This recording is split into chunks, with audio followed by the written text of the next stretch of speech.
वर्ष 1955 में Elon naval और हर्बर्ट ए साइमन ने सबसे पहले आर्टिफिशियल इंटेलिजेंस प्रोग्राम को विकसित किया था। इन्होंने इस प्रोग्राम का नाम लॉजिक थ्योरिस्ट रखा। आर्टिफिशियल इंटेलिजेंस शब्द का आविष्कार 1956 में जॉन मैकार्थी ने किया था। जॉन मैकार्थी को आर्टिफिशियल इंटेलिजेंस का जनक भी कहा जाता है। वर्ष 1966 में वैज्ञानिकों ने ऐसे एल्गोरिथम को विकसित करना शुरू किया जो गणितीय समस्याओं को हल कर सकते थे। इसी वर्ष में जोसेफ बाइजनबाम के द्वारा पहले चैटबॉट का आविष्कार किया गया, जिसका नाम एलिसा रखा गया। वर्ष 1972 में जापान के द्वारा पहला बुद्धिमान ह्यूमनॉइड रोबोट बनाया गया, जिसका नाम वाबोट 1 था। वर्ष 1980 में आर्टिफिशियल इंटेलिजेंस एक्सपर्ट सिस्टम के साथ आया। एक्सपर्ट सिस्टम इंसान की तरह सोचने और निर्णय लेने में सक्षम था। अमेरिका में वर्ष 1980 में ही आर्टिफिशियल इंटेलिजेंस का पहला राष्ट्रीय सम्मेलन स्टैनफोर्ड विश्वविद्यालय में ऑर्गेनाइज किया था।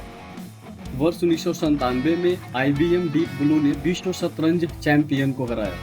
IBM डीप ब्लू पहला कंप्यूटर था जिसने आर्टिफिशियल इंटेलिजेंस का इस्तेमाल करके किसी विश्व शतरंज चैंपियन को हराया हो।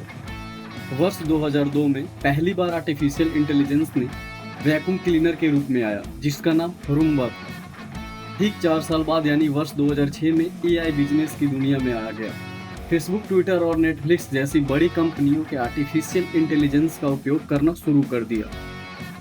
वर्ष 2011 तक AI तकनीक काफ़ी एडवांस और मॉडर्न हो चुकी थी, क्योंकि इस समय वह पहेलियों को सुलझाने और कठिन समस्याओं को समझने में समर्थ हो चुकी थी।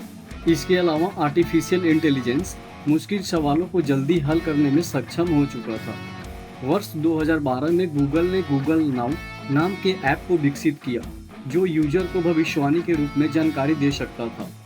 वर्ष 2014 में AI तकनीक के माध्यम से चैटबॉट को डेवलप किया गया, जो लोगों की समस्याओं को सुनकर उनका समाधान करते थे। वर्ष 2020 में बायडू ने लीनियर फोल्ड AI एल्गोरिथम को रिलीज किया। इस एल्गोरिथम का इस्तेमाल कोरोना की वैक्सीन बनाने के लिए किया गया।